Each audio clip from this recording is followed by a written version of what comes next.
Revelation 4362. From the 4th of July 1948. Original state. Fall. Love. Perfection. Will.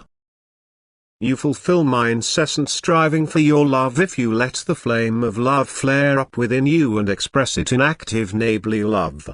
Then you join me, then you are mine, because you have now adjusted your nature to my original nature again, from which you emerged. For you are the product of my love, and what gives birth to love can only ever be love again. Yet as a freely placed being with free will, you were also able to change and invert your nature, otherwise you would have been imperfect creatures if you had to remain in the state in which I created you. For this is the sign of the perfect, that it is full of power and strength in possession of free will. How it now uses the will, as well as the power, is left to the being itself.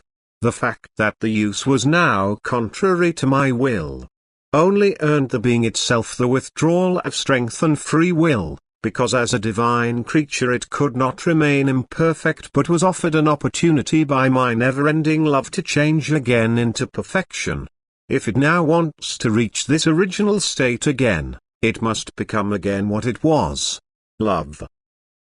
And thus the feeling of love can never be something contradictory to my will, just like all actions which are carried out on the basis of this feeling.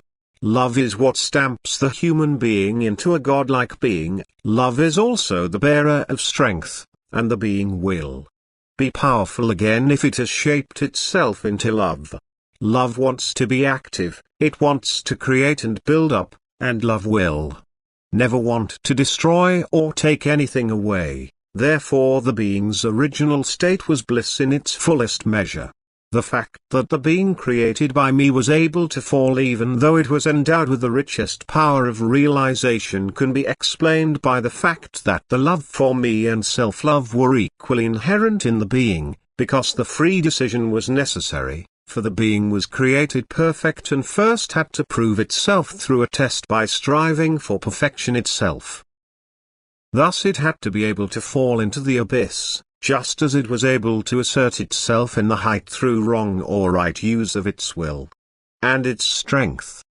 The beingness, which is embodied as a human being or in the creations of earth, failed, and its love became a wrong love. Self-love prevailed and the being fell. For this reason love must be correctly directed, it must be meant for me and express itself again as strength. The being in the stage of free will must use the vitality at its disposal in giving, constructive activity, in unselfish neighborly love, and this is the purpose and aim of earthly life. That the human being shapes himself into love in order to accept his original being again and become partaker of eternal bliss. Therefore, don't suffocate the little flame of love if it flares up in you, nourish it and let it become a bright flame which spills over into eternal love, which makes you perfect beings, which you have been since the beginning. Amen.